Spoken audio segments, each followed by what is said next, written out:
Bom dia, turma do ensino médio de biologia. Tudo bem com vocês, crianças?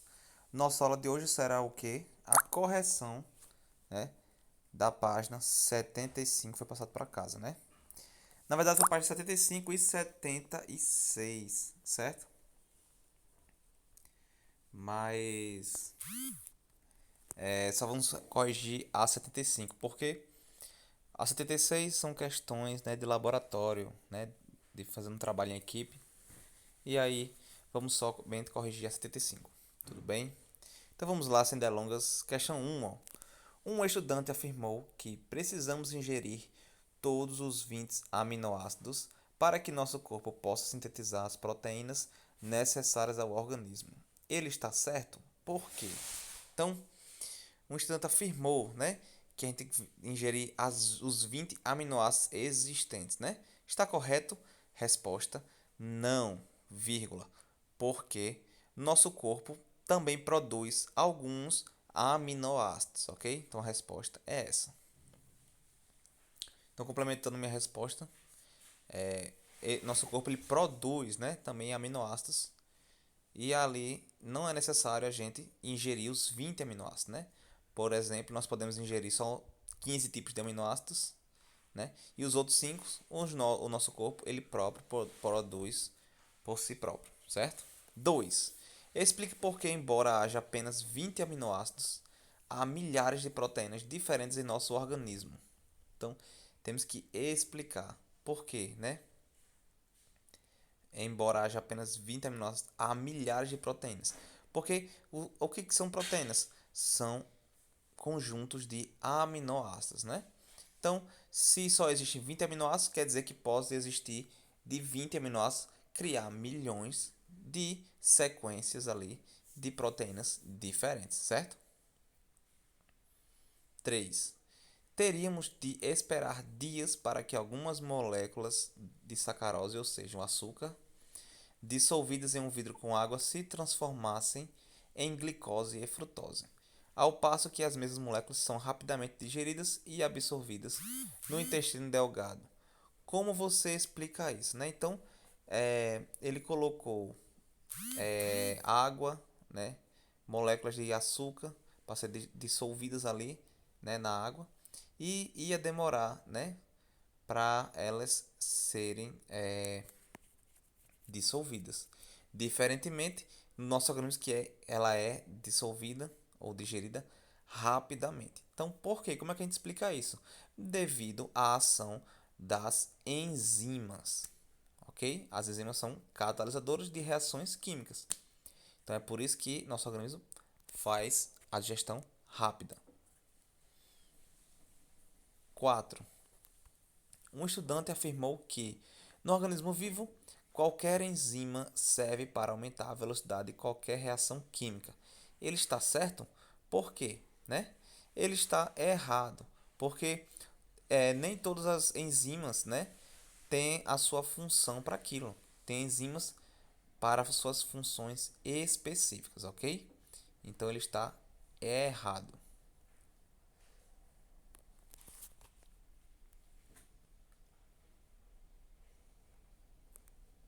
5. Outro estudante afirmou que um dos motivos pelos quais o calor pode matar um ser vivo é que a maioria das enzimas deixa de funcionar em temperaturas muito altas.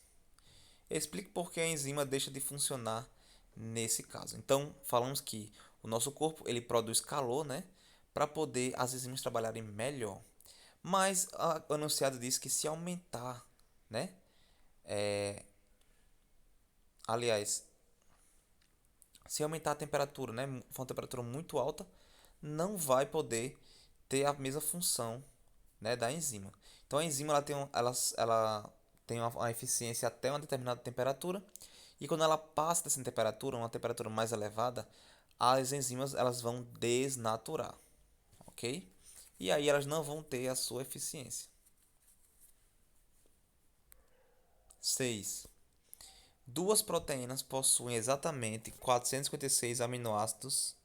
Com essa informação, podemos concluir que essas proteínas são iguais? Justifica a sua resposta.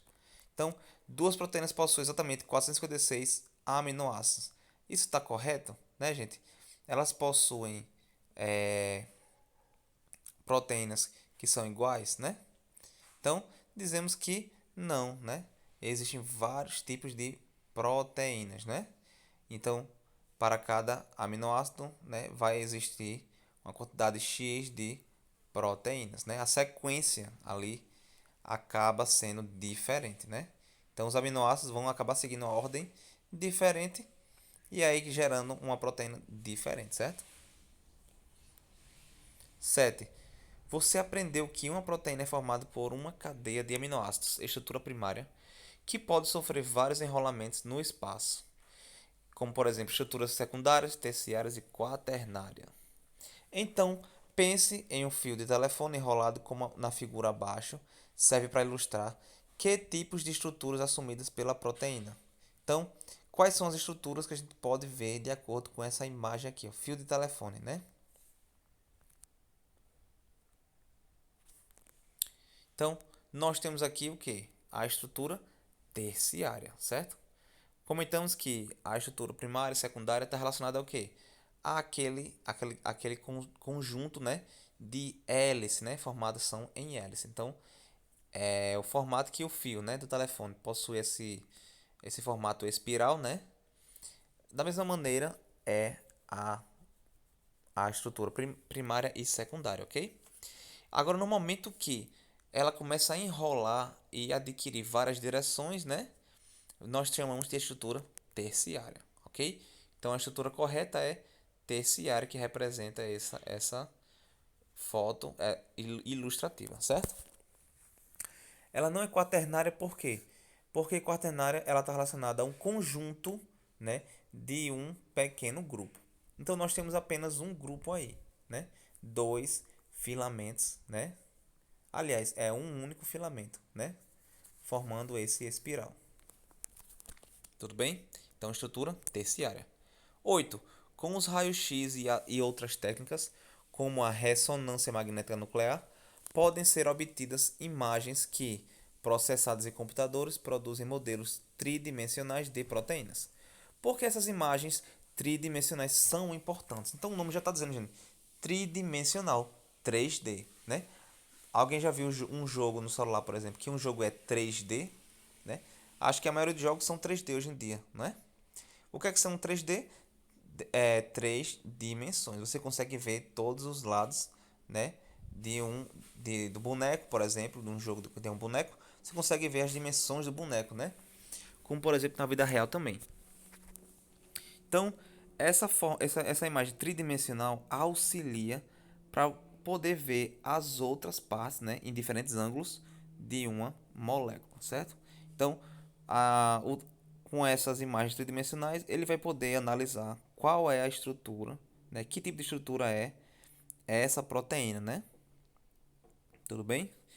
9. O gráfico a seguir mostra a variação da energia medida por meio da variação de energia livre ao longo de uma reação química com e sem a presença de uma enzima.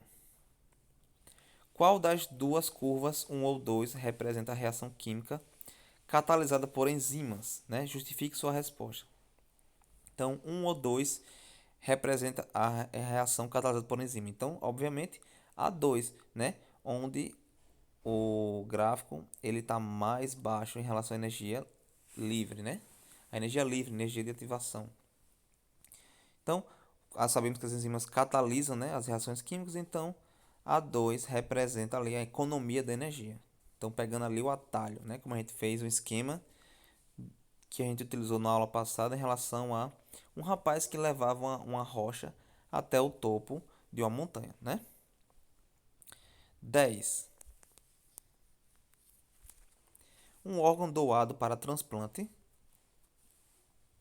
portanto isolado da circulação sanguínea, deve ser mantido em baixas temperaturas desde sua retirada do corpo do doador até o momento em que será colocado no corpo do receptor. Por que é importante mantê-lo em baixas temperaturas? Então, sabemos que quando ocorre um transplante, a circulação sanguínea não está mais, né, nutrindo as células daquele órgão, né? Então, Porque deve ser mantido em um freezer, né? Em um local com baixa temperatura.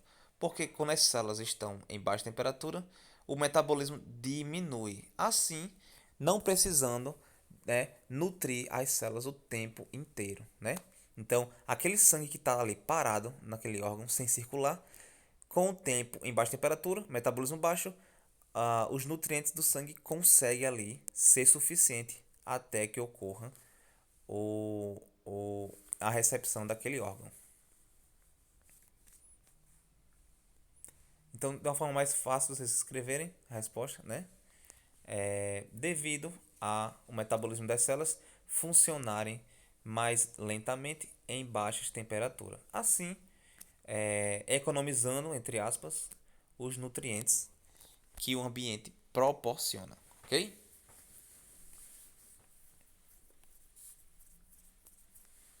11, né? É a 11 mesmo? É. Alguns cientistas propõem que se misture farinha de soja para a farinha de trigo usada para fabricar pão. Com base no que você aprendeu nesse capítulo, explique a importância dessa medida. Então, por que a gente tem que misturar farinha de soja com farinha de trigo, né? Então, como o mesmo exemplo que a gente relatou nas aulas anteriores sobre o uso do feijão e do arroz na alimentação, né? Por que a gente tem que usar o arroz e o feijão?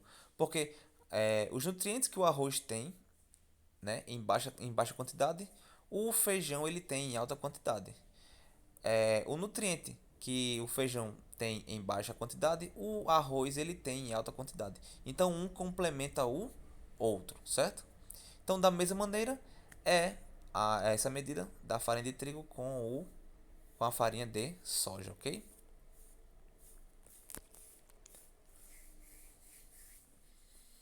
12. No início de uma aula sobre digestão, o professor explicou que na saliva existe uma enzima amilase salivar. Ah, tá, pronto. Então aqui está relacionado a questão que é de laboratório. Então nós vamos deixar a 12, né, em branco, tudo bem? Então, crianças, vamos agora para nosso novo capítulo, que é o capítulo 6, ok? Relacionado a vitaminas. Então vamos para o nosso capítulo vitaminas, ok? Então vou abrir aqui o meu slide.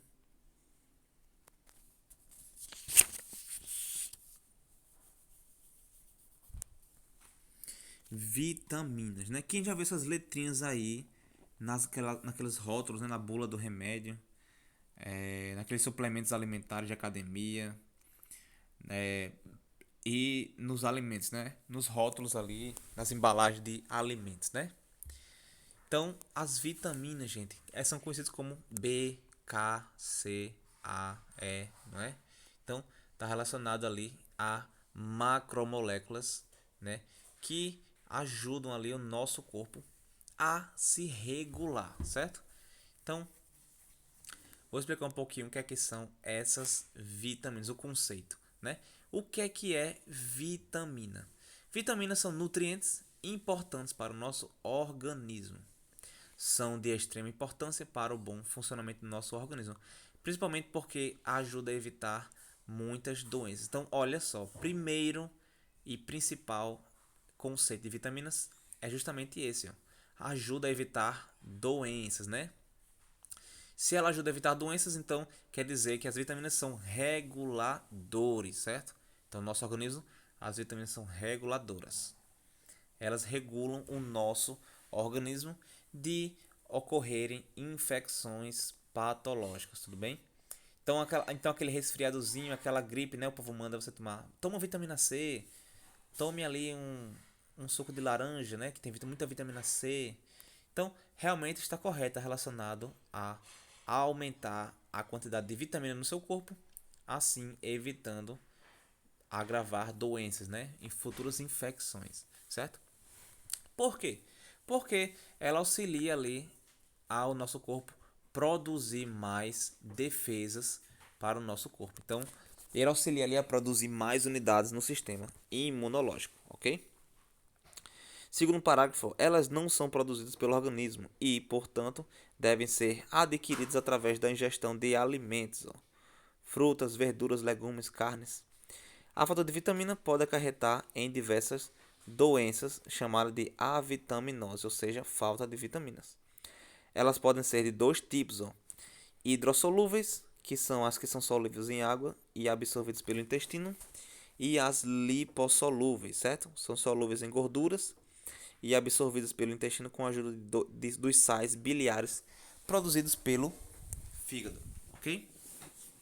Então, as vitaminas são divididas em duas etapas: lipossolúveis e hidrossolúveis, certo? Lipossolúvel, gente, o macete, ó, lipoaspiração, né? Aquela cirurgia usada para tirar, né, os lipídios, né? Lipo vem de lipídios, gordura, né? Para aquelas mulheres, modelos fazem isso, né, para poder tirar ali a gordura que não consegue perder, não é?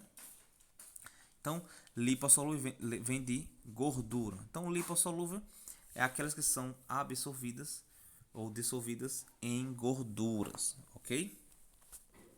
E também podem ser encontradas associadas a gorduras, ok? Principais vitaminas, né, que estão relacionadas a lipossolúveis é a A, D, E e K, certo? Então, são vitaminas que necessitam o auxílio de gorduras para serem absorvidas. As vitaminas lipossolúveis são A, D, E e K, e as vitaminas A e D são armazenadas principalmente no fígado. A vitamina E nos tecidos gordurosos e nos órgãos reprodutores. Então, olha só como é que elas são distribuídas no nosso corpo, né? O organismo que consegue armazenar pouca quantidade de vitamina K, ingeridas em excesso, algumas vitaminas lipossolúveis podem alcançar níveis tóxicos no interior do organismo, certo? Então, se tudo demais faz mal, como as pessoas comentam, né? Aquele ditado. Ingerir muitas vitaminas também, né? Muitos nutrientes fazem mal também, né? Vamos para as vitaminas hidrossolúveis. Hidrossolúveis, ó. As vitaminas hidrossolúveis são atualmente consideradas essenciais ao ser humano. São as seguintes, ó. Vitaminas que são absorvidas pelo intestino e transportadas pelo sistema circulatório para os tecidos em que são utilizadas. Como o organismo não tem a capacidade para armazená-las, o excesso desse tipo de vitaminas é secretado, principalmente na urina. Deste modo, as vitaminas hidrossolúveis necessitam de reposição, né? Então, elas são o quê? Absorvidas pelo corpo, certo? As hidrossolúveis, lembra de água, certo? Então, são vitaminas que ficam no nosso corpo e elas também se dissolvem bem em água, certo? E também são encontradas nos vegetais. Olha só, gente. Então, macete, vitaminas lipossolúveis, lipo vem de gordura, então são vitaminas que são dissolvidas em gorduras, certo? E vitaminas hidrossolúveis são vitaminas que são absorvidas ou dissolvidas em água, ok? Então o hidro vem água, lipo, gordura. Deu para entender, gente, esse macete? Espero que sim, né?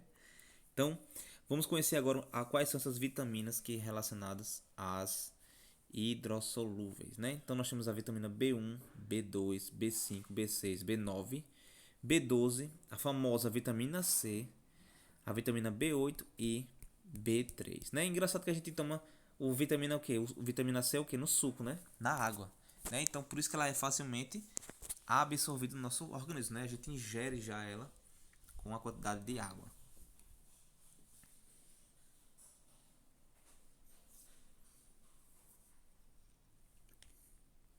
Nós temos, gente, a quantidade adequada, né, de vitamina, certo? Que devem ser ingeridas no nosso corpo. Então eu vou mostrar aqui a tabela que está na página de vocês. Na página 82, né, do livro de vocês, ó. Quantidade necessária de vitaminas que nós devemos ingerir em relação a adultos, né? Vocês não são adultos, mas é importante quando vocês virarem adultos, vocês se basearem. Olha só, vitamina A 0,8 miligramas, ok? B1 1,4 miligramas, B2 1,6 miligramas, niacina 18 né? Já é bastante, ó. B6, piridoxina 2, B12 0,001, quase nada, né? Ácido fólico, principalmente para as mulheres, é muito importante, ó, para as mulheres que que já estão começando a virar adulta, já estão desenvolvendo o seu corpo, os seus órgãos do organismo. O ácido fólico ele ajuda muito aí na produção e principalmente na gestação e também no ciclo menstrual da mulher. Vitamina C, D, E, K, nós temos 60, 0,005, 10 e 0,08, ok? Então é muito bom vocês olharem o rótulo ali daqueles alimentos que estão comendo. Se você está ingerindo muita vitamina em excesso ou está ingerindo pouca vitamina naquele alimento, ok? Então, gente, essa foi a nossa aula de hoje sobre vitaminas, certo? Próxima aula a gente terá uma atividadezinha legal para fazer, ok? Em seguida eu vou postar uma atividade para hoje, para vocês fazerem, né? Hoje entregarem na quinta-feira, ok? Então, crianças, ficamos por aqui. Um abraço e até a próxima aula.